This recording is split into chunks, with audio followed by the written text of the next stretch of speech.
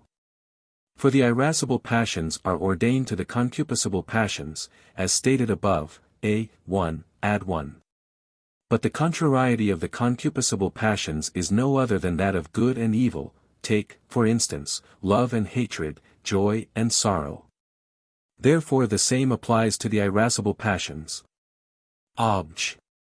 2. Further, passions differ according to their objects, just as movements differ according to their termini. But there is no other contrariety of movements, except that of the termini, as is stated in Phys. v. 3. Therefore there is no other contrariety of passions, save that of the objects. Now the object of the appetite is good or evil. Therefore in no appetitive power can there be contrariety of passions other than that of good and evil. Obj. 3. Further, every passion of the soul is by way of approach and withdrawal, as Avicenna declares in his 6th book of Physics. Now approach results from the apprehension of good, withdrawal, from the apprehension of evil, since just as good is what all desire, Ethic. I.1, so evil is what all shun. Therefore, in the passions of the soul, there can be no other contrariety than that of good and evil. On the contrary, fear and daring are contrary to one another, as stated in Ethic.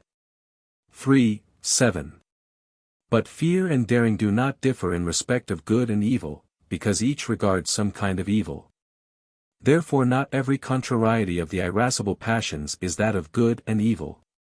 I answer that, passion is a kind of movement, as stated in Phys. 3:3. Therefore contrariety of passions is based on contrariety of movements or changes. Now there is a twofold contrariety in changes and movements, as stated in Phys. v. 5. One is according to approach and withdrawal in respect of the same term, and this contrariety belongs properly to changes, i.e. to generation, which is a change to being, and to corruption, which is a change from being. The other contrariety is according to opposition of termini, and belongs properly to movements, thus whitening, which is movement from black to white, is contrary to blackening, which is movement from white to black. Accordingly there is a twofold contrariety in the passions of the soul, one, according to contrariety of objects, i.e. of good and evil, the other, according to approach and withdrawal in respect of the same term. In the concupiscible passions the former contrariety alone is to be found, viz. that which is based on the objects, whereas in the irascible passions, we find both forms of contrariety. The reason of this is that the object of the concupiscible faculty, as stated above, a.1, is sensible good or evil considered absolutely. Now good, as such, cannot be a term wherefrom, but only a term whereto, since nothing shuns good as such. On the contrary, all things desire it. In like manner, nothing desires evil, as such, but all things shun it, wherefore evil cannot have the aspect of a term whereto, but only of a term wherefrom. Accordingly every concupiscible passion in respect of good, tends to it, as love, desire and joy, while every concupiscible passion in respect of evil, tends from it, as hatred, avoidance or dislike, and sorrow. Wherefore, in the concupiscible passions, there can be no contrariety of approach and withdrawal in respect of the same object. On the other hand, the object of the irascible faculty is sensible good or evil, considered not absolutely, but under the aspect of difficulty or arduousness. Now the good which is difficult or arduous, considered as good, is of such a nature as to produce in us a tendency to it, which tendency pertains to the passion of hope, whereas, considered as arduous or difficult, it makes us turn from it. And this pertains to the passion of despair. In like manner the arduous evil, considered as an evil, has the aspect of something to be shunned. And this belongs to the passion of fear, but it also contains a reason for tending to it, as attempting something arduous, whereby to escape being subject to evil, and this tendency is called daring. Consequently,